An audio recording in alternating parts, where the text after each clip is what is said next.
Welcome to my channel, ज्याचे नाव आहे AM Tejas Maugham विगो. ज्यांना पाहतात देश आणि विज्ञान खोज परेशान झालेले आहे, ज्यांच्या सायन्सच्या कोणत्याही फॅक्ट या वस्तूला समजण्यास कित्येक लाखो वर्ष लागले. जीवित जामवंतजी ची सेवा सुद्धा भगवान रामचे दर्शन जामवंतजीची सेवा सुद्धा रामचे दर्शन करण्यासाठी अयोध्येला पोचले आहे. तुम्हाला जाणून खूप आश्चर्य वाटेल की हा काही मोठा चमत्कार आहे. तुम्हाला वाटेल की असे कसे झाले? होय, मी सांगत की ही सत्य घटना आहे. अयोध्येला 22 जानेवारीच्या महोत्सवाला पाहावया जामवंतजीची सेना पोचलेली आहे. राजा जामवंत यांचे नाव तुम्ही ऐकलेच असेल. खूप परिचित नाव आहे. जेथे रामायणाचे नाव येईल तेथे जामवंतजीचेही नाव येईल.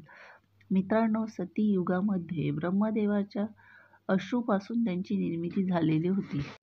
जामवंतजी महाशक्तिशाली होते, खूप बलवान होते. त्यांनी 7 अवतारांची निर्मिती केली. 7 अवतारामध्ये श्रीहरी विष्णू ज्यांनी आपल्या नेत्रांनी पाहिले. ते किती मोठे विद्वान, किती मोठे बलवान, किती मोठे शक्तिशाली वीर होते. जामवंत भगवान श्रीरामचा जन्म झाला तेव्हा जामवंत ज्यांनी त्यांची सेवा भरपूर केली. जामवंतजी भगवान श्रीरामसाठी लीगल ॲडवायझर म्हणून ओळखले जात होते. कानूनी सल्लागार म्हणूनही ओळखले जाते. जामवंतजी उंच गुणे मध्ये खूप महत्त्वाचे स्थान होते, जे भगवान श्रीरामला वेळोवेळी सुझाव देत होते आणि भगवान राम यांनीही मानाचे स्थान देत होते. जामवंतजी काही छोटे मोठे योद्धाही नव्हते. हनुमानपेक्षाही अधिशक्तिशाली, अधिक बलवान प्राकृतिक वीर होते. जामवंतजी काही साधारण भालू नव्हते. भगवान श्रीराम ऋषीमुनी मुख नामक पर्वतावर पोचले. तेथेही भगवान जामवंतजींना सल्ला दिली होती. हे प्रभू, बाली महापराक्रमी आहे. यदि तुम्ही बालीच्या समोर जाल तर निश्चितच आपला पराजय होईल, कारण की बालीमध्ये अर्ध बल येऊन जाते आणि बालीला मारणे संभव नाही. जो बालीला मारेल तो च्या वृक्षाचे आडवे वृक्ष आहे, जो एकाच बाणामध्ये कट करेल, म्हणजेच एकाच बाणामध्ये सरळ 7ही वृक्ष कट करेल.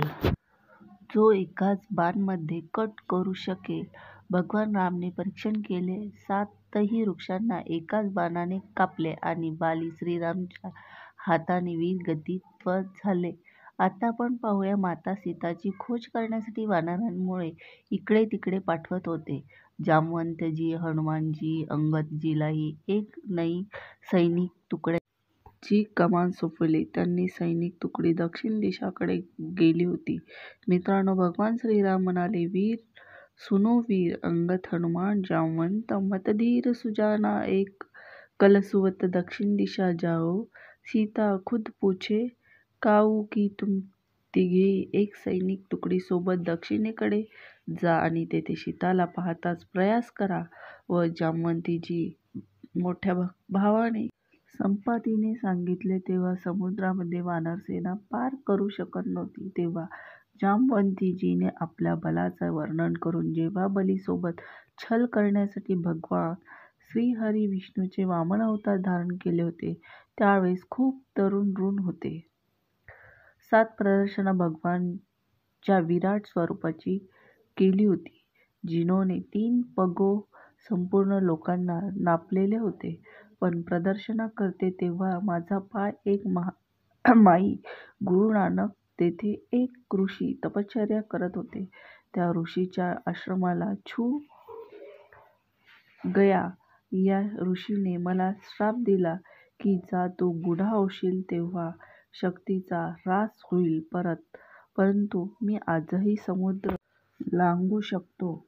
तर पहा किती शक्तिशाली असेल जामवंतजी. भगवान श्रीरामच्या लीगल ॲडवायझरच्या रूपामध्ये काम करत होते. ते श्रीरामसाठी किंवा आपण बोलू शकतो कानूनी सल्लागाराच्या रूपामध्ये श्रीरामसाठी त्यांनी काम केले. मित्रांनो, जेव्हा श्रीराम आणि रावणाचे युद्ध चालू झाले तेव्हा भगवान श्री राम सेना लंका पोचली होती. तेव्हा श्रीरामला भगवान जामवंताने आपली सलाह दिली. तर आपण पाहू भगवान जामवंतजीची युद्धभूमीविषयी माहिती. पाहू तर ती काही छोटे मोठे युद्ध नव्हते. जेव्हा रावणाचे पुत्र मेघनाथने रामच्या सैन्यावर नागाईचा वर्षा केला होता. नागांनी संपूर्ण सेनेला बांधून घेतले. भगवान राम लक्ष्मण सहित बंधनामध्ये अडकले होते. तेव्हा रामायणात लिहिलेले आहे की केवळ एक योद्धा होता. तो होता जामवंत. आणि जामवंताने दुष्ट मेघनाथला जमिनीवर पाडले होते.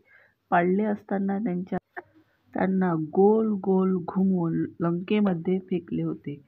असे फेकले होते की 3 दिवसपर्यंत त्यांना शुद्ध आलेली नव्हती. ते मूर्छित होते. पण जामवंताला रोखणारा एकही योद्धा नव्हता. राम-रावण युद्धामध्ये रावणाचे वध झाले तेव्हा रावण सोबतही अनेक वेळा भिडले. रावण जामवंताच्या प्रहाराला नाही झेलू शकले. येथेपर्यंतही कुंभकर्ण सोबतही जामवंतजी भिडले, परंतु कुंभकर्णही जामवंताला मूर्छित करू शकले नाही. भगवान श्रीराम समय सल्ला देत राहिले आणि त्यांच्या सल्ल्यावर चालून भगवान रामने लंकेवर विजय मिळवला. मित्रांनो, असे महान योद्धा होते भगवान जांबवजी. तेव्हा सरयू तटावर श्रीराम जलसमाधी चतुर्भुज स्वरूपामध्ये येऊन त्यावेळी जामवंताला सांगितले की तू लंबी आयुपर्यंत जीवित राहशील. पण त्यांचा काल निश्चित नाही केलेला होता की द्वापार युगाच्या अंतच्या किंवा भगवान श्रीकृष्णाचा अवतार झाला तेव्हाही जामवंतजी वर्णन येते. भगवान श्रीरामला जामवंतजी वरदान दिले की प्रभू, आपण आजपर्यंत कोणत्याही युद्धामध्ये पराजय करू शकले नाही. मला युद्ध पाहिजे. तर भगवान रामने जामवंतजीला तुम्हाला युद्ध कोणतेही प्रदान करू शकत नाही. कोणत्याही पुराणामध्ये जामवंताच्या मृत्यूचे कारण सांगितले नाही. ते स्वयं तपश्चर्या करण्यासाठी हिमालयामध्ये गेले होते. मित्रांनो, आता तोच समय जवळ आला की जेव्हा अयोध्या मध्ये श्रीराम विराजमान होत आहे. भगवान श्रीरामचा जन्म अयोध्यामध्ये झाला. देवतागण अयोध्यामध्ये आले होते. पण आता तोच उत्सव भगवान श्रीराम आपल्या मंदिरामध्ये विराजमान होईल आणि तो समय आहे 22 जानेवारी 2024. मित्रांनो, तो समय दूर नाही, जवळ आहे. भगवान श्रीराम आपल्या मंदिरामध्ये विराजमान होईल. भालूची एक तुकडी पोहोचली तर पत्रकारांनी सांगितले की भालूचा एक विशाल समूह अयोध्याजवळ आहे.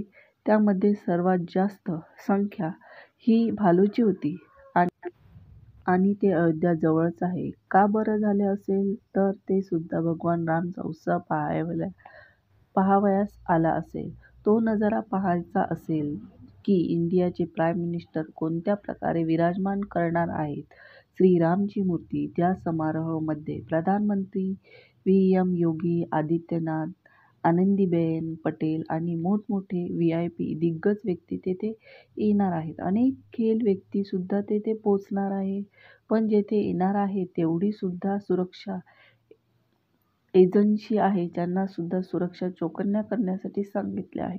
मोठ्या प्रमाणामध्ये सुरक्षा सुद्धा तैनात करण्यात आलेली आहे. कारण हा सोहळा पाहण्यासाठी विदेशावरून सुद्धा अनेक मंत्री येत आहेत. जेथे जाण्यासाठी रेल्वे सुद्धा जास्त प्रमाणामध्ये सोडण्यात आलेले आहेत आणि श्रीरामची अक्षता सुद्धा घरोघरी सगळ्या ठिकाणी वाटप करण्यात येत आहे. तर तुम्हाला हा व्हिडिओ कसा वाटला? आवडला असेल तर व्हिडिओला लाईक करा, शेअर करा आणि सबस्क्राईब करायला नक्की विसरू नका. तर थँक्यू, धन्यवाद.